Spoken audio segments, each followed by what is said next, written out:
Now, a big hand for Bud Abbott and Lou Costello. What's that bottle of water? No, I don't know water, mate. It's too cold. Don't throw water, there's ice in it. How many of you were here last night for the meeting?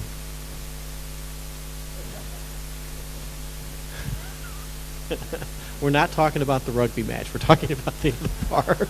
We're talking about dipping. You know,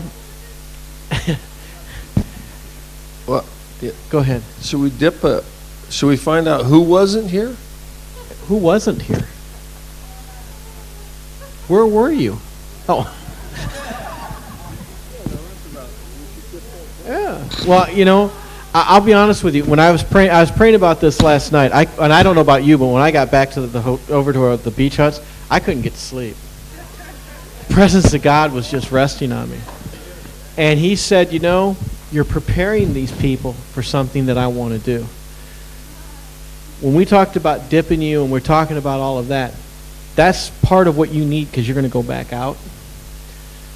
But there's something that's going to happen here. Have you ever, I don't know, you need to look in 2 Chronicles chapter 7. Okay? I'm going to just take a few seconds, okay? Be my guest. Oh, thank you. It's okay. I'll turn my mic off. Good. Is it okay if I just stand right here and watch you? Or you can sit if you like. I'm not turning the mic off. There is a prayer in 2 Chronicles chapter 6. 2 Chronicles chapter 6 is a prayer that Solomon uses to dedicate the temple. Okay? We don't have time to go through that tonight. You need to read it. You need to understand what's in it. Okay? In chapter 7, what happens is the fire of God comes down in the temple at such a degree that the priests could not enter the temple to minister. Okay? Then, Solomon says, okay, he's a pretty smart guy. He figured it out. 23,000 head of cattle and 120,000 head of sheep as a sacrifice. So what does God do with that? He consumes it in fire. Okay? And it became his resting place. He's looking for places where he can rest. But if he's going to come and rest, he's going to consume it in fire. You had a taste of it last night. But it was just a taste. See, that was man-made fire. We're not talking about man-made fire anymore. He's looking for a place where he can come with his presence and rest. Where he can come and habitate. But it has to be purified. And how is it purified? By his holy fire. And I believe God wants to do that here. I believe he wants to send his fire. I've seen visions of this in different places where the Lord has sent his fire in, and it literally comes down in a pillar and goes out and burns everything up. Now, I'll warn you, when it comes, everybody's flat on the floor. Now, some people, when they get down, they don't go flat. They kind of sit up like this. You know, you kind of see them when they're bent over, right? In the vision that the Lord showed me, then when people stood up, there were ashes where those people were. This is serious stuff.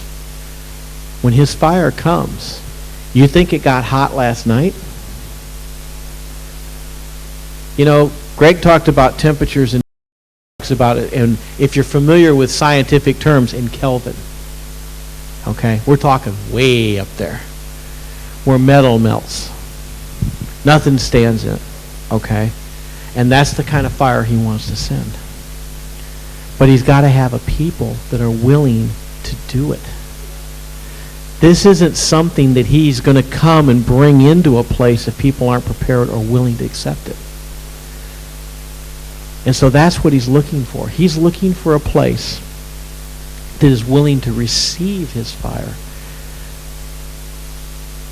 and honor it.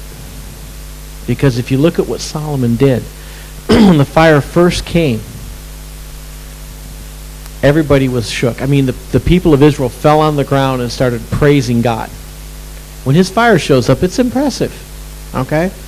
And guess what? They got flat on their face and they're like, oh, Lord, your mercy endures forever. We know who you are.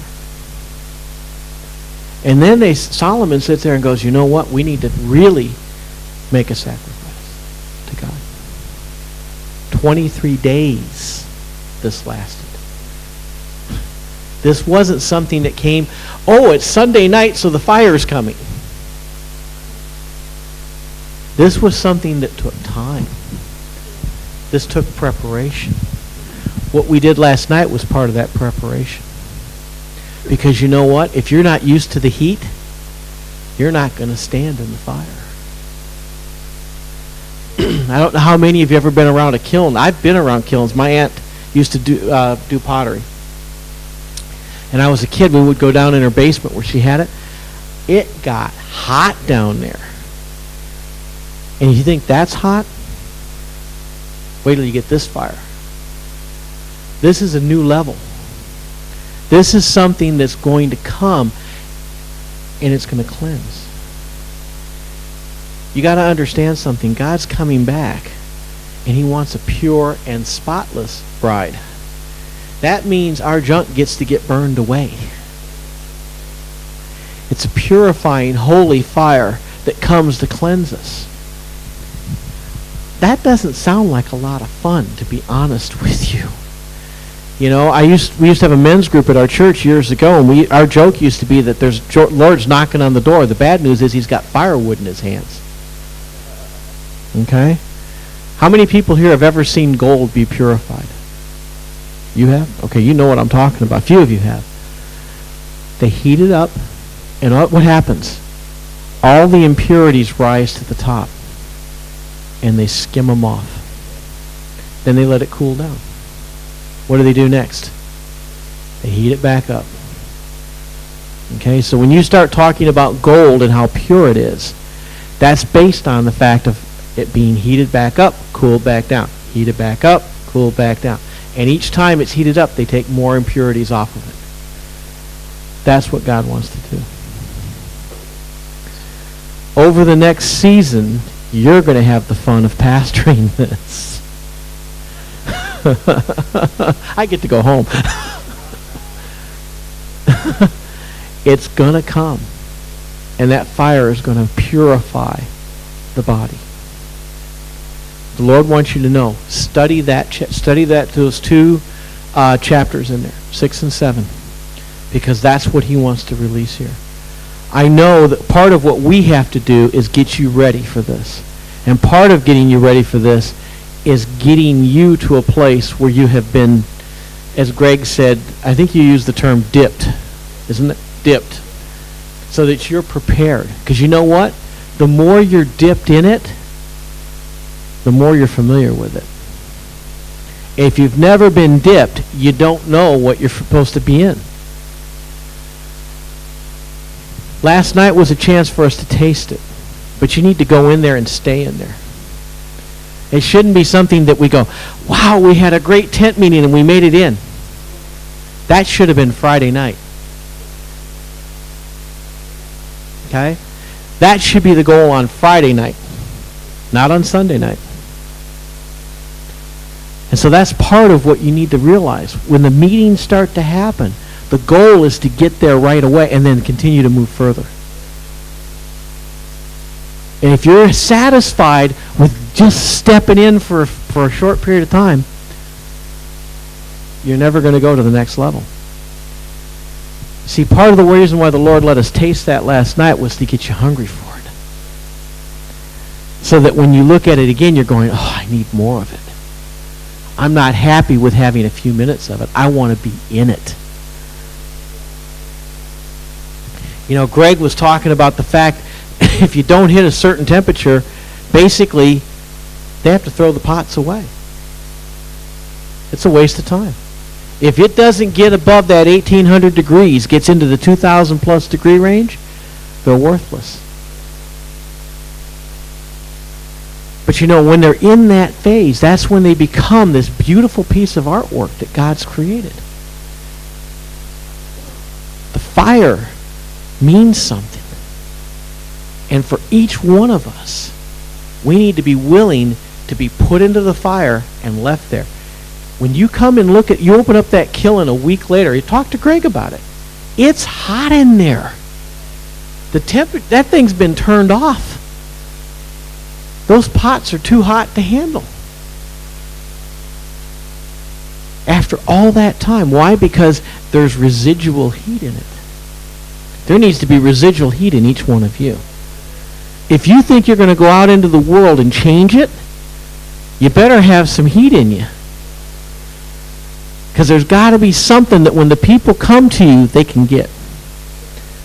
You know what? They should see something in us. When they walk down the street, they go by and they go, wow, I want what she's got. And I do, by the way. You should glow. If you're spending time in the presence of God and you're not glowing, something's wrong. There should be a presence about you when you walk in. Greg and I had a chance. We walked into a store in downtown Victor Harbor on Saturday, and the poor clerk that was helping us got drunk in about 2 minutes. Now, I know it's hard for you to believe, but Greg was messing with him. No, not me. No, it was you. That's how it's supposed to be. When we walk in a store, we should change the atmosphere. There shouldn't be an opportunity for these people to have an encounter with us and not meet Jesus. How many people here know who Bill Johnson is? Oh, good. A crowd that knows him. Okay. One of Bill's favorite sayings is, I live and breathe for one purpose, for you to have an encounter with Jesus. It's true. Why else are you here? There's a whole world out there that is dying to know who Jesus is. It's true. 55,000 people die every day not knowing who Jesus is. That's the truth. That's a scary statistic. It's about time for the church to get activated and get ready to go out and do it.